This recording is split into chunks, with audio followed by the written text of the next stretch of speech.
Hi everyone.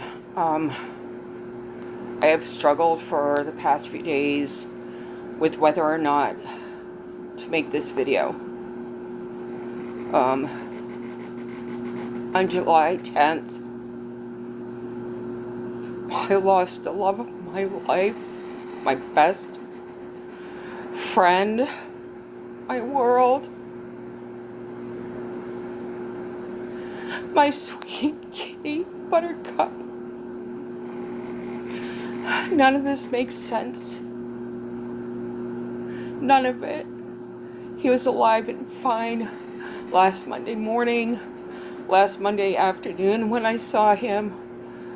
My husband said he was fine Tuesday and Wednesday morning, and then he came home Wednesday afternoon and he wasn't fine. The vet says that he probably had a seizure and he might have a tumor, but they don't know for sure. So my husband brought him to an emergency clinic.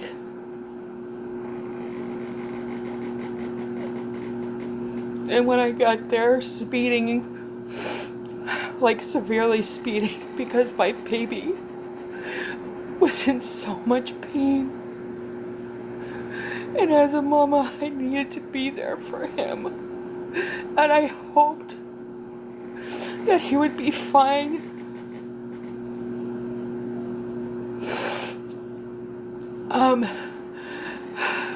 So hard.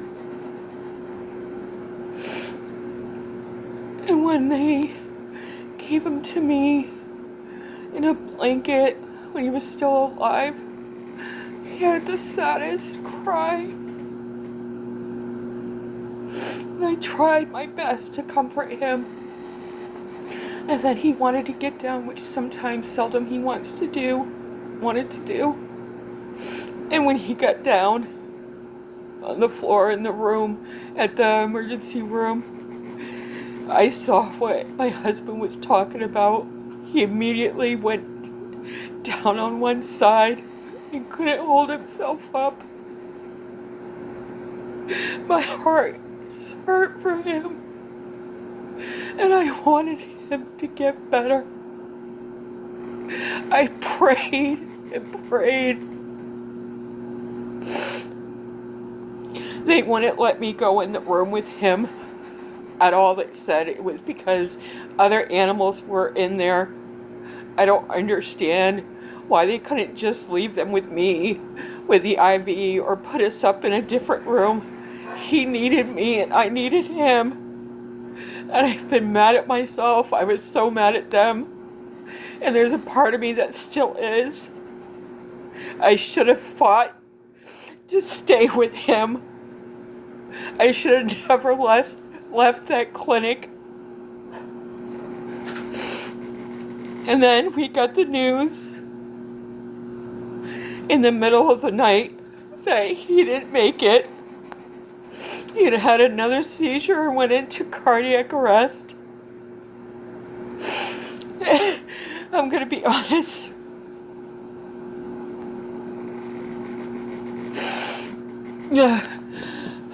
I screamed, obviously, and I just wanted to die.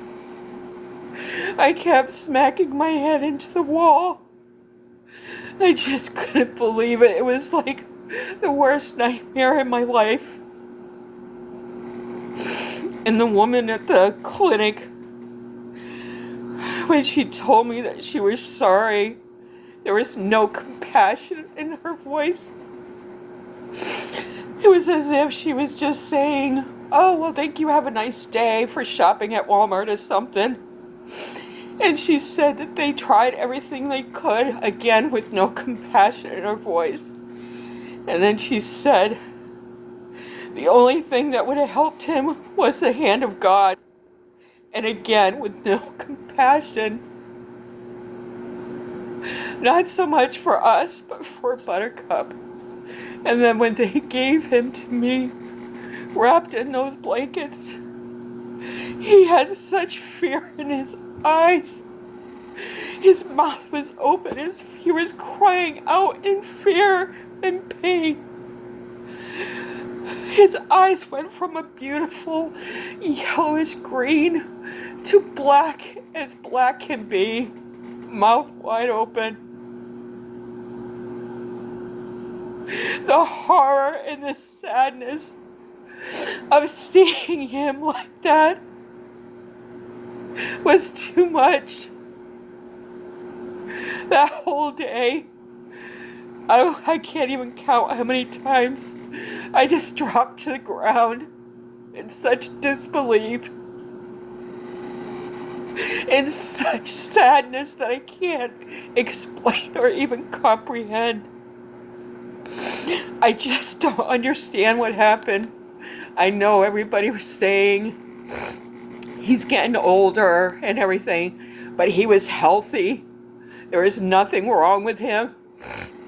He was fine Wednesday morning, and then Wednesday afternoon, he wasn't.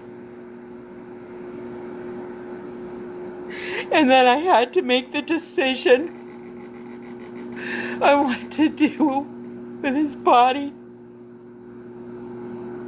I didn't want to do anything.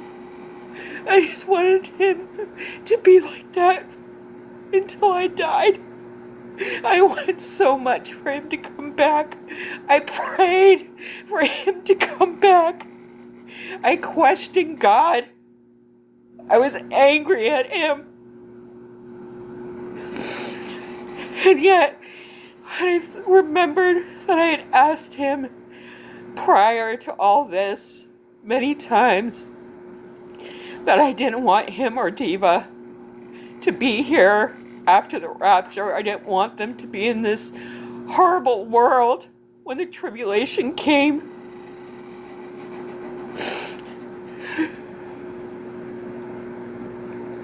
So I held my baby for so long that day. I didn't want to bury him, and I didn't want him to be cremated. I know his life and his heart wasn't there, but I couldn't do it. And then we went to prepare for him to be cremated. And I don't care what anybody in this world thinks of me, but I kiss my baby as much as I can. I could, and everywhere, well, mostly.